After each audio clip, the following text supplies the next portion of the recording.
반갑습니다. 김영윤TV입니다. 7월 24일인데요. 23일 당대표 발표가 났었죠. 신임 당대표로 한동훈이 되었습니다. 수평적이고 실용적인 당정 관계를 재정립하겠다라는 것을 기치로 내걸었죠. 60%가 넘어서 결선 투표 없이 당대표가 됐습니다. 출마 선언 전부터 지속적으로 친윤의 견제를 받았었고 배신자의 한동훈을 분류하면서 앞으로 윤석열 정권을 흔들 내부 총질자로 이제 한동훈을 꼽았었는데요. 변화는 없습니다. 그리고 저는 아직까지 이해가 안 되는 게 민주당 같은 경우는 당내 선거를 중앙선관위에 맡기지 않습니다. 그런데 국민의힘은 무슨 이유에서인지 중앙선관위에 이 당의 잔치를 맡긴다는 것 자체가 조금 애매하지 않나, 그리고 믿음이 가지 않는다 정도로 저는 마무리 짓고 싶습니다. 한동훈이 과연 수평적인 당정관계, 건강한 당정관계를 당을 위해서 그리고 정권 재창출을 위해서 쓸 것이냐, 아니면 차기 대권에 욕심을 좀 더 두는 그쪽 무게를 두고 할 것이냐를 좀 앞으로 지켜볼 만한데요. 총선 3연패 수렁에 빠진 국민의힘, 그 당을 쇄신하겠다라면서 넥스트 보수의 진보, 보수의 확장, 개혁 진보 이러면서 지금 국민의힘을 이끌겠다라고 이야기를 하는데, 앞으로 2027년 대선, 그 전에 2026년 지방선거까지 승리의 기반을 닦아야 하는 막중한 책임과 권한을 갖게 되었습니다. 그 전에 좀 삐딱선을 타는 부분에 대해서 많은 견제가 또 들어갈 것으로 보이는데요. 먼저 수직적으로 당정 관계가 이루어져 있다라면서 그 헬마우스가 이야기를 하고 있고, 한동훈의 최측근이죠. 진중권 그리고 김경률이 각종 방송에 나와서 한동훈의 쉴드 치면서 현 정부를 고립시키고 있는 부분, 이 부분에 대해서 그들의 입으로 재정비가 시급하다라고 하지만 이것도 난해한 과제입니다. 왜냐하면 지금 보수도 반으로 나눠져 있죠. 윤한 갈등을 우리가 지켜본 결과 각각의 잘못된 부분을 파악하고 있기 때문이죠. 그리고 당권을 거머쥐어서 지금 현재 정부를 흔든다고 한들 한동훈과 윤석열 대통령과 지향점은 똑같다라는 거죠. 정권 재창출입니다. 그 재창출의 방법에 대해서 서로 방법론이 틀린 부분에 충을 이루겠지만 결국은 서로 정권이 탈환됐을 시 피곤함은 마찬가지이기 때문에 아마 그 목표로 합리적인 토론을 통해서 좀 결과치를 끌어내지 않을까. 그 사이에 많은 부딪힘이 있지만 이 정권 재창출이 둘을 살린다라는 결과를 가지고는 둘을 떼놓을 수 없을 것이라고 봅니다. 한동훈이 그 당선 회견이 끝나자마자 또 김건희 여사에 대해서 수사 방식이 국민의 눈높이를 더 고려했어야 한다라고 인터뷰를 했죠. 이 부분이 앞으로 윤과 한과 윤의 관계를 너무 극명하게 잘 보여주는 것이 아니었을까 하는 상징적인 장면으로 저는 꼽고 있는데요. 한동훈이 윤석열 대통령에게 좋은 정치 하겠다라고 전화를 했고, 이제 윤석열 대통령께서는 11초보다는 더 길었겠죠? 고생 많았다, 잘해달라 라면서 통화를 마무리했고, 오늘 24일에 지도부, 지금 당대표 후보로 나왔던 분들과 함께 식사 자리를 할 것으로 나오는데요. 첫날 주요 발언에 대한 부분 한번 읊어드리겠습니다. 여러분들께서 많은 판단을 하실 것으로 보이는데요. 검찰이 수사 방식과 조사 장소를 정할 때 국민 눈높이를 더 고려했어야 한다. 저는 이 부분에서 헬마우스라고 생각한 게 이렇게 민주당의 눈높이, 인민의 눈높이에서 이야기하는 게 아니라 보수 정당을 지지하는 보수 국민들의 입장에서, 또 당의 보수 정당의 후보가 아니죠. 이제 당대표가 된 입장에서 검찰의 수사 방식과 조사 방식이 국민의 눈높이에 맞지 않다라고 이야기를 하지만 현재 영부인이 직접 조사를 받겠다라고 이야기한 부분에 대해서 그리고 조사를 받은 부분에 대해서 더 큰 의미를 둬야 하는 것이며 지난 정부만 생각해봐도 김정숙 여사의 옷값 논란에 대해서 그렇게 시민단체가 법적으로 오픈하라까지도 이야기를 했지만 대통령 기록물로 보겠고 어떤 서면 조사도 받지 않고 고소를 남발했었다. 그런 부분만 봤을 때 지금 김건희 여사가 조사를 받는 부분에 대해서 큰 의미를 두고 뭔가 다른 부분 변화를 생각하고 있구나. 그리고 이제는 그 12년 전에 도이치모터스 사건 그것도 주가 조작으로 김건희 여사를 이야기를 하지만 90개의 계좌 중에 한 사람이었다. 그 부분에 대해서 사건 종결을 하지 않았던 문재인 정권에서 이유가 분명히 있을 것이다. 이번 조사로 김건희 여사를 따라다니는 그 도이치모터스 주가 조작 사건에 대해서 제대로 사건 종결을 내는 것이 따라와야 될 것이다. 이런 식으로 마무리를 했다라고 하면 민주당에서 공격하는 부분에 대한 차단도 했고 조금 더 합리적인 사고로 모든 국민이 해석을 할 수 있는 부분이 되지 않았을까 조금 아쉬움이 있습니다.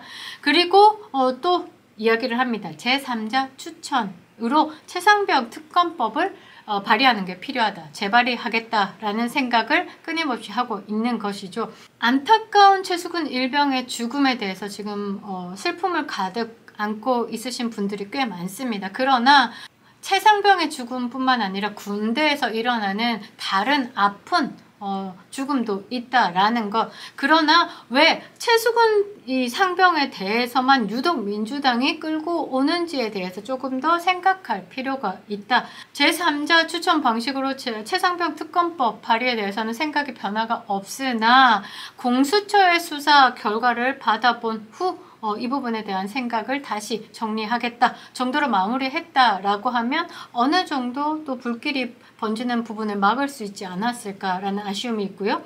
당원과 국민이 명령한 변화는 첫째, 민심에 반응하라는 것.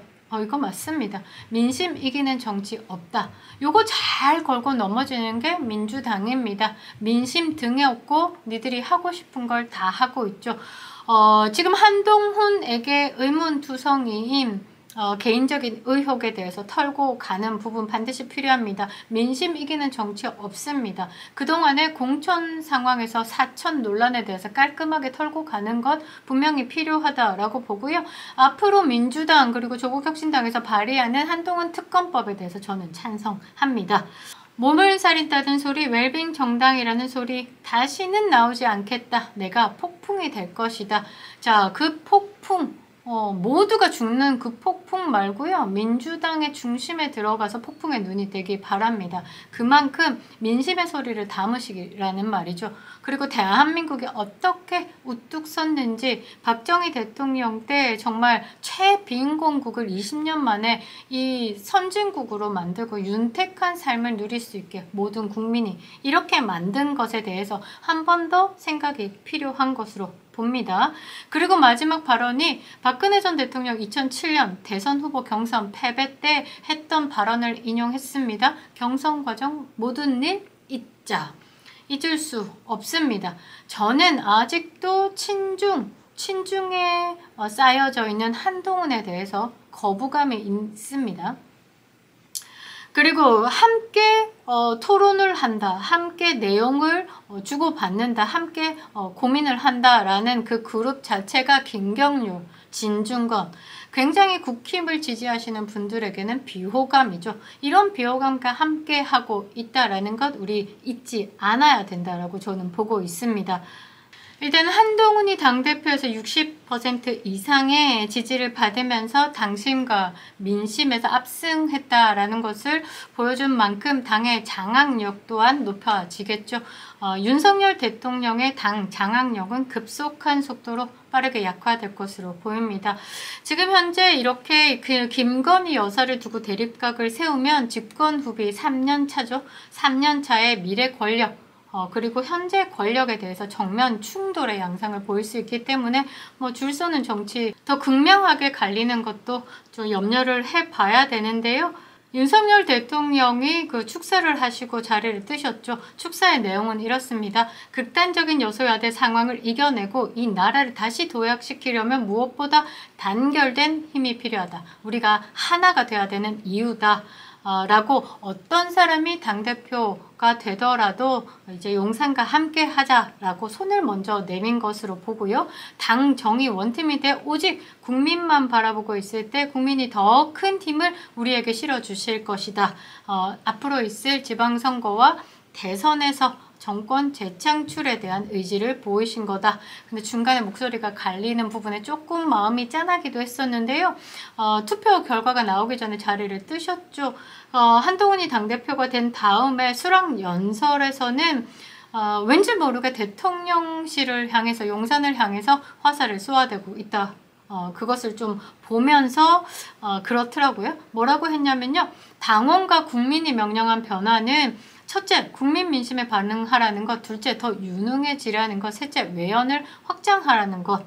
민심을 이기는 정치 없다. 민심과 싸우면 안 되고 한편이 돼야 한다. 라면서 화살은 용산을 향해 쐈고 그리고 이제 그렇게 한 부분을 스스로 내가 잘했는데 나는 그래도 윤석열의 배신자는 아니야 라는 이미지를 주기 위해서 윤석열 대통령과 목표가 완전히 같다. 이 부분은 그렇습니다. 정권 재창출이죠. 목표가 완벽히 같을 수밖에 없고 지금 한동훈이 지금 103일 만에 총선을 참패시키고 나온 103일 만에 당대표 후보 그 이유는 다음 대권을 노린 겁니다. 완벽히 같죠. 윤석열 대통령은 정권 재창출로 본인이 지금까지 쌓아놓았던 그리고 앞으로의 정책들이 빛을 발하려면 한 번에 더 템포가 있어야 되니까. 그리고 뭐 한동훈 같은 경우는 다음 대권을 잡기 위해서 법무부 장관 시절부터 본인의 이미지 얼마나 올려치기 했습니까? 댓글팀 분명히 존재하는 것으로 저도 알고 있습니다. 그런 부분만 봐도 목표는 완전히 같죠. 그러고 다른 인터뷰에서 먼저 윤석열 대통령께 전화 드렸다. 앞으로 당정이 화합해서 좋은 정치를 하도록 하겠다라고 포부를 말씀드렸다. 저는 이거는 협박 같은 압박이라고 봐야 됩니다. 저는 민심 당심 안 왔고 내가 당대표니까 앞으로 제가 이제 윤석열 대통령께 건의하는 사항들은 민심과 당심으로 생각하시고 조금 무겁게 바라봐 주시길 바랍니다. 라는 것. 그렇게 저는 해석을 합니다. 변화, 민심 두 분이서 강조했지만 서로가 다른 뜻을 두고 하는 같은 단어다라는 것, 충돌과 갈등 이 부분에 대해서 불사할지 한번 봐야 되는데 저는 윤석열 대통령이 탈당이라는 승부수를 던질 수도 있다라는 평들에 대해서 조금 무게를 두고 있고요. 또 다르게 생각해보면 예전처럼 윤석열 대통령이 한동훈에게 일방적으로 요구를 할 수 있는 상황은 아니고 역풍을 맞을 수 있는 상황이기 때문에 조화롭게 가지 않을까, 그 시작이 무엇일까에 대해서 조금 봐야 되는데 윤석열 한동훈의 갈등의 뇌관은 김건희 여사 문제죠. 바로 시작됐습니다. 전당대회 내내 밝혀왔던 김건희 여사에 대한 비판적 기조는 한동훈이 여전히 이어갈 것으로 보이죠. 그렇게 당대표 후보가 되고 난 후 바로 국민 눈높이를 고려하고 조사를 받았어야 된다라는 말을 언급한 것만 봐도 여러분들이 알 수 있을 겁니다.